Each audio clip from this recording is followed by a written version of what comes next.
Hi friends, welcome back to Sakhi. రేఖ ఇందు చేత డాక్యుమెంట్స్ మీద వేలిముద్రలు వేపిస్తూ ఉంటే రాజు అడ్డుపడి ఆ పేపర్స్ని చింపేస్తాడు. దాంతో రేఖ ఒక్కసారిగా షాక్ అవుతుంది. ఇందు మటుకు మంచి పని అయ్యిందని అనుకుంటుంది.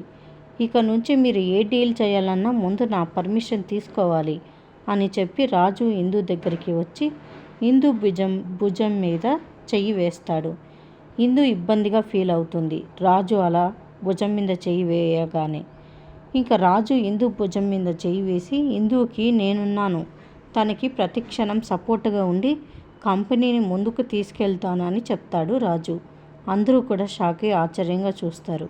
ఇంకా గదిలోకి వెళ్ళిన రాజు తను చేసిన పనికి ఇందు తనని మెచ్చుకుంటుంది అని అద్దం ముందు నుంచొని కల కంటూ ఉంటాడు. అప్పుడే ఇందు తలుపు తీసుకొని రాజు అంటూ రాజు దగ్గరికి వచ్చి రాజుని హగ్ చేసుకొని ఐ లవ్ యూ రాజు అంటుంది. దాంతో రాజు చాలా సంతోషపడిపోతూ ఉంటాడు. మరిన్ని అప్డేట్స్ కోసం ప్లీజ్ సబ్స్క్రైబ్ చేయండి. Thanks for watching.